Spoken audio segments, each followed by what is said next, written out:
Okay, today we're tackling the respiratory system. I love this picture.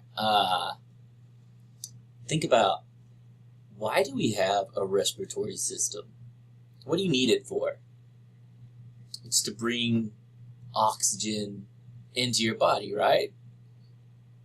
But why do you need oxygen? Why are your red blood cells delivering oxygen throughout your circulatory system? It's doing it because those cells need oxygen to make energy. And what are these little things doing? They're making energy. And so I just really like this picture and the thought of how it relates to your respiratory system.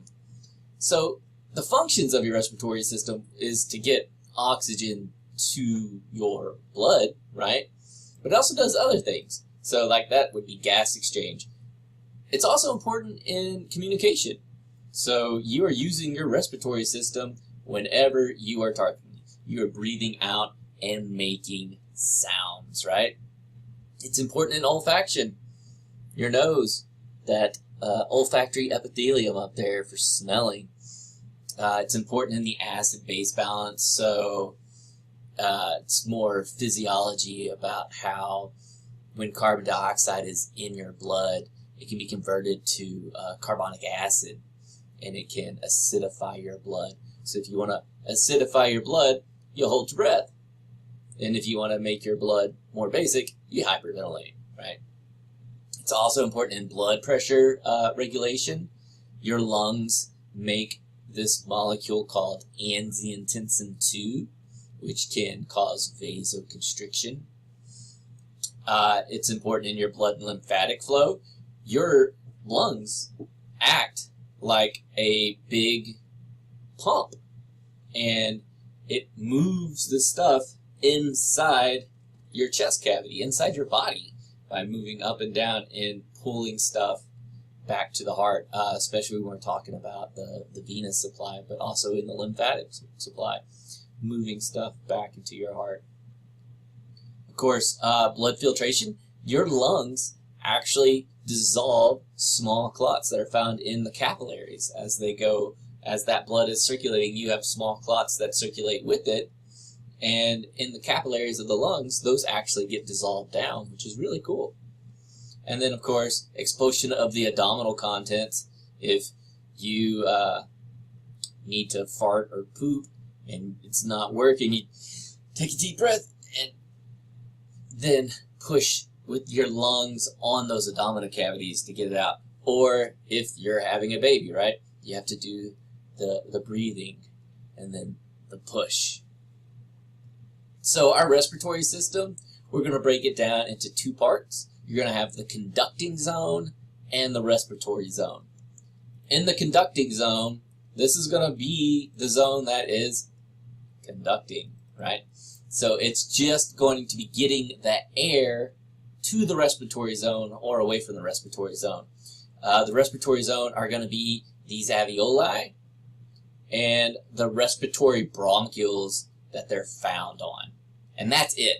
Everything else about the entire respiratory system is conducting zone. Only those last two, the respiratory bronchioles and the alveoli, are respiratory zones.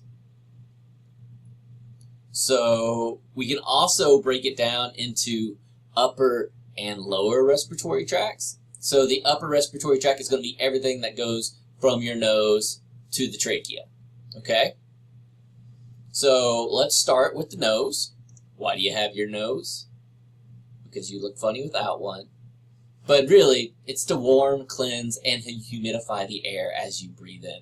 So as you breathe in through your nose, that air goes over these scroll bones, over these conchae. And as it does that, it picks up the heat that is inside the nose. It also picks up humidity that's on that epithelia. And so it's warming and humidifying it. And you have nose hairs and mucus that will trap any bacteria or dust particles or whatever and cleanse the air. It's also important to amplify your voice as a resonance chamber. If you plug your nose, you can get really nasally, and it doesn't quite amplify your voice as much, right? And then, of course, smelling. So when we look at the nose, you're going to have these conchae, these three scroll bones. You have your superior, middle, inferior conchae, and the nose goes basically from this vestibule back to the nasopharynx. We divide it into left and right halves. If you remember right through here, you can see it on this one, you have your ethmoid bone.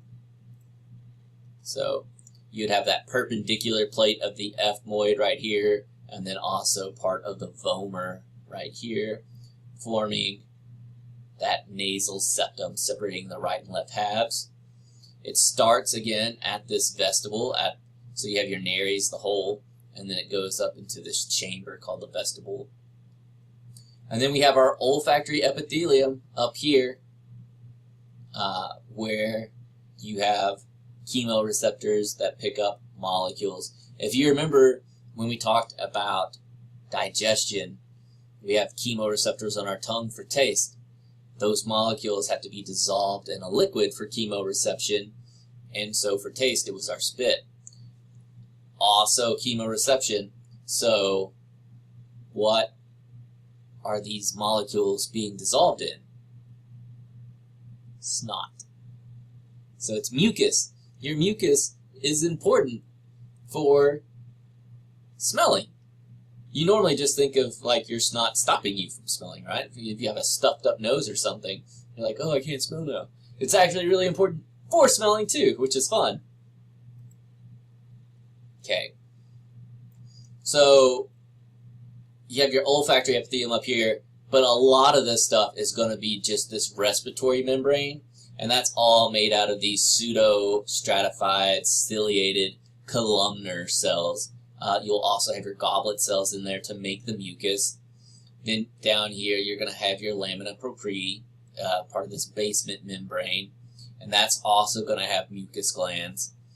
And the cilia on this pseudostrat columnar is all beating together as a unit, and they're beating this mucus that is being secreted down the pharynx. So it is pushing this stuff to the back of the throat so you can swallow it or spit it out.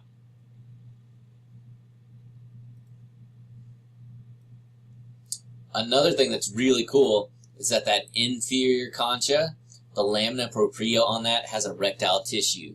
And every half hour to hour, that tissue engorges, and so it swells up.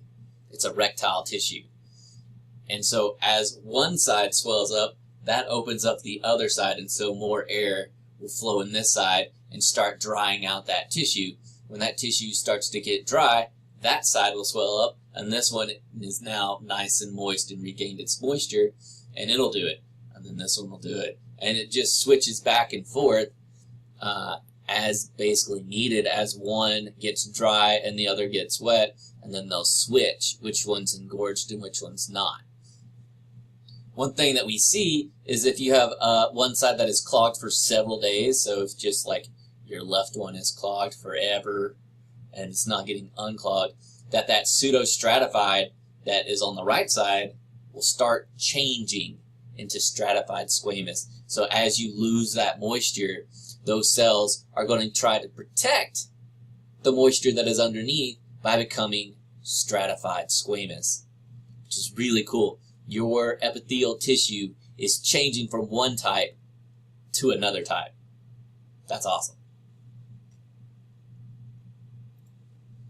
So as we get to the pharynx, we talked about this a little bit with our digestive system, with your oro and laryngopharynx.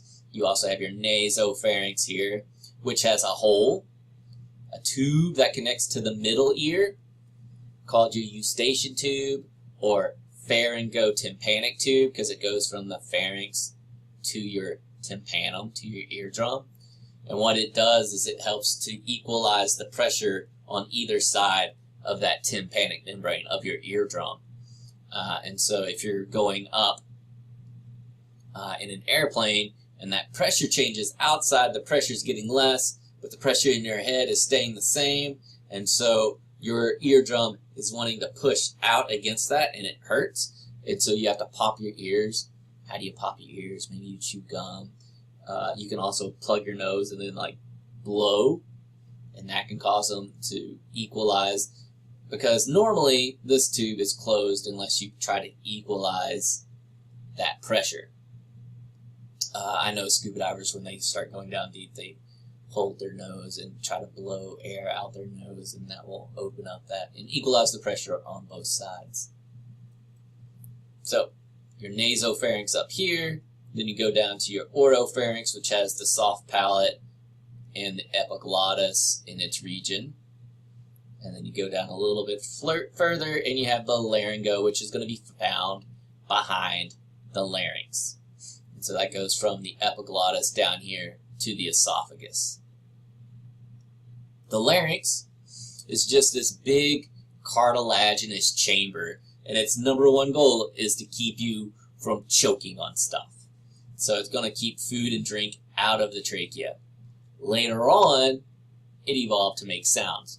So if you look at more ancient animals, more ancestral animals, you'll see that they also have a larynx, but they're not capable of sound production using that larynx, and so they'll use some other type of sound production if they make sound. If they don't, then it doesn't matter either way, right?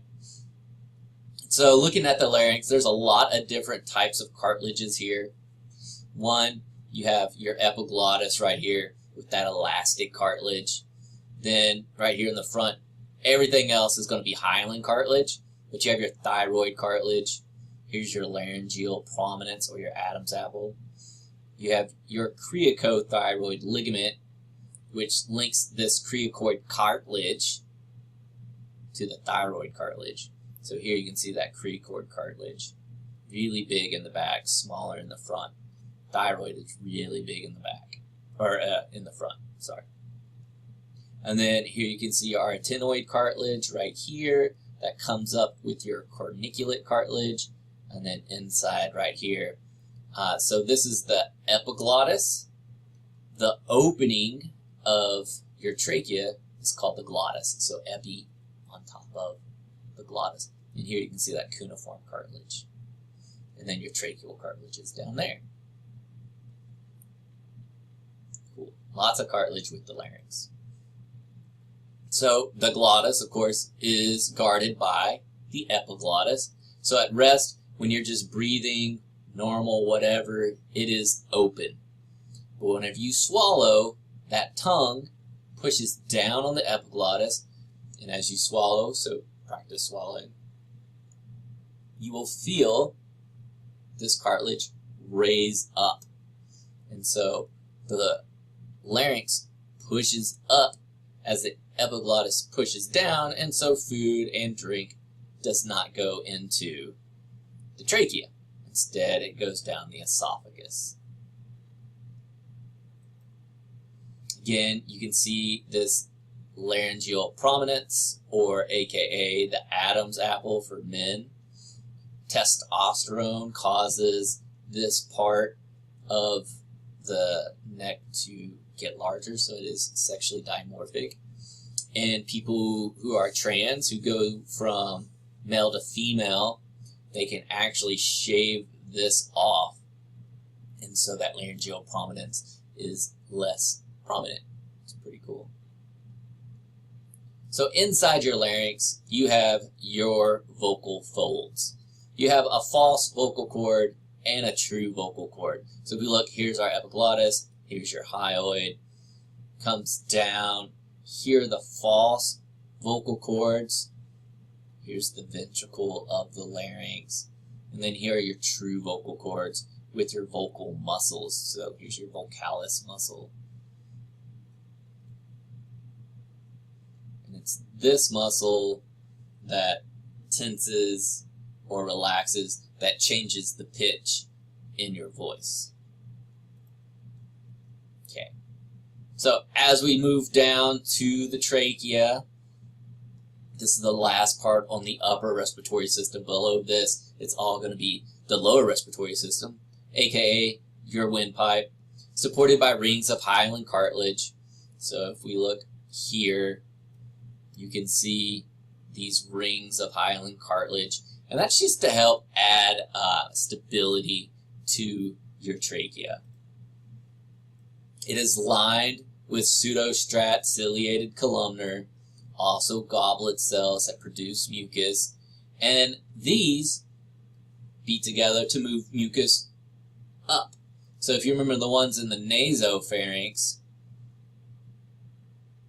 pushed it down, the ones that are down here push it up so it can go to the pharynx and then be swallowed or spit out. Pretty gross, right? But it's good because it keeps stuff from getting in the lungs and you getting infections in your lungs. Those are bad. There's a type of parasitic worm called a hookworm that burrows through your feet, gets into the blood system, and then passes over the capillaries and into the alveoli of the lungs, and then basically rides this escalator up the lungs to the pharynx where you swallow it, and then it goes and embeds into your intestines to feed off of your food and to make babies, to be pooped out, to burrow through feet and do the whole process all over again. Parasites are really crazy and cool, and that's just a neat thing. So next time you hawk a loogie, maybe spit it if you've been walking around barefoot, so you don't get hookworms. All right, so moving on to the lower respiratory tract, we're going to stop right here, and we'll pick up with this one next time.